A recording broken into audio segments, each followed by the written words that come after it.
All right, today we're going to look at solving absolute value with focus on isolating the absolute value. All right, so remember when we're dealing with absolute value, the first thing we have to remember to do is we have to make sure that absolute value is isolated. If the absolute value isn't isolated, then we can't split it into the two. So we have to make sure it's by itself with nothing outside of it before we can do that. Anything else to it. Okay. All right, so I've got 3 times the absolute value of 2x plus 8 plus 5 less than 11. All right, so my absolute value isn't isolated. We're always going to undo something adding or subtracting first. So I'm going to minus 5 on both sides. I still have that 3 multiplying.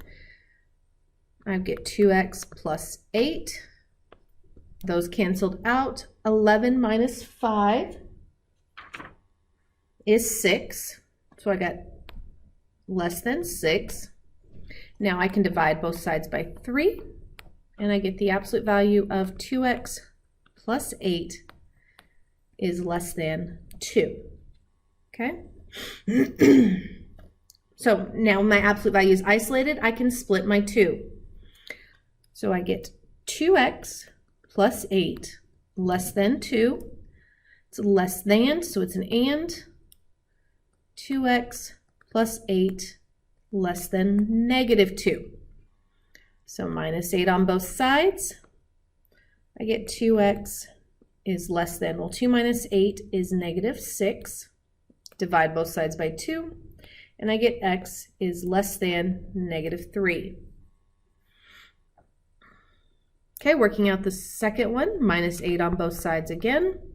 I get 2x is less than negative 10. Divide both sides by 2, and I get x is less than negative 5. So, oops, sorry, I made a mistake. I forgot to flip my sign here when I changed, so she should be greater than over here. All right, so I have a open circle at negative 3. It's going to shade to the left since it's less than. And I have an open circle at negative 5, shading to the right. Now remember, and is the overlapping area. So I'm just between those 2 dots. So my solution set is negative 5 less than x less than negative 3. Okay, looking at the next one, I've got 5 minus 3 times the absolute value of 2x plus 1 less than 2. So I'm going to minus the 5 first because that's adding or subtracting to our absolute value. That negative 3 stays. I get 2x plus 1 times the absolute value, or include the absolute value, and then I get less than negative 3. Now I'm going to divide both sides by the negative 3.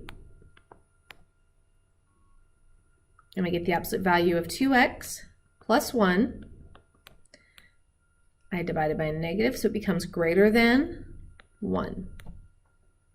Okay, now that I have my absolute value isolated, I can split into 2. I get 2x plus 1 greater than 1. It's a greater. We're always going to look at the isolated one to determine and or. Get 2x plus 1 less than negative 1. All right, solving both of these, minus 1 on both sides. I get 2x greater than 0. Divide both sides by 2. X is greater than 0.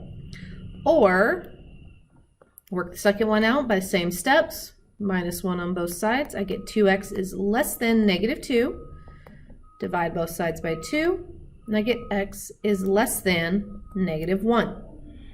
So this is an or. So I'm going to have an open circle at 0, shading to the right. And I'm going to have an open circle at negative 1, shading to the left. So my solution set is x is greater than 0 or x is less than -1. All right, looking at this next one. -1/2 times the absolute value of 2x minus 6 plus 4 greater than or equal to -4. So first thing I'm going to do is I'm going to minus 4 on both sides. I have a -1/2 still times the absolute value of 2x minus 6 greater than or equal to -8. I'm then going to multiply both sides by a -2 over 1, or just a -2, because that cancels out my fraction here. So that's leaving me with the absolute value of 2x minus 6. I'm multiplying by a negative, so I have to flip that sign, and I get 16. Okay, now my absolute value is isolated. It's a less than, so we're going to have an and.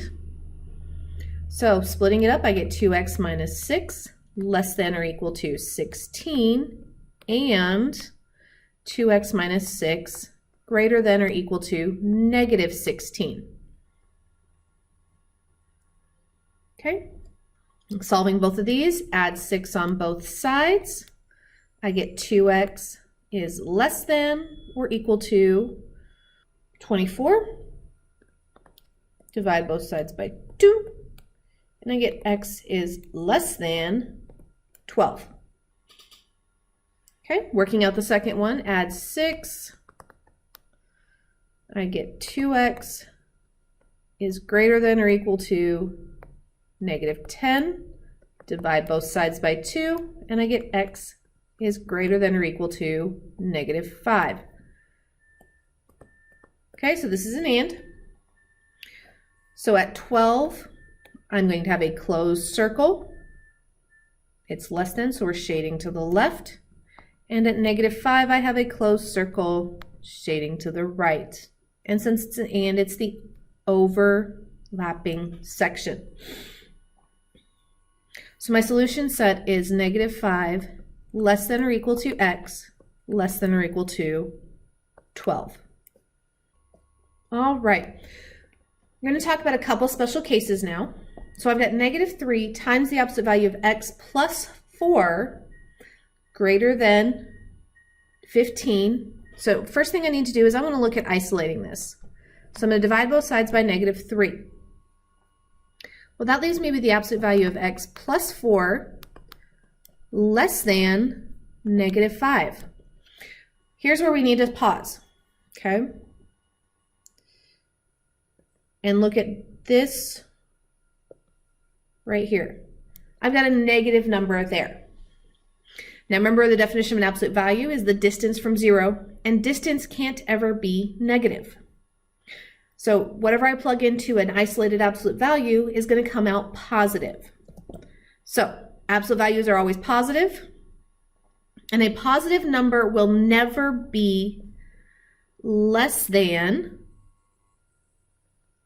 key thing there guys, is less than, okay, a negative number or 0. So since we can't ever be less than a negative number, this is a no solution. Okay, a positive will never be less than a negative. Just can't be done. All right, let's look at the next special case that we have. Multiply both sides by -4 on this one. I end up with 3x plus 9. I have to flip the sign. But again, I end up with a negative number right here. But notice this time, instead of being less than, I'm greater than. Okay? Is a positive number going to be greater than a negative? Yes. So absolute values are always positive. So a positive number is always going to be greater than a negative number. So this is what we call all real numbers or infinite solutions. Okay? So if you get less than a negative or greater than a negative, you can automatically stop and look at. Okay? You'll know it's either no solution for less than all real numbers for greater than. All right, that's all I have for this video. See you in the next.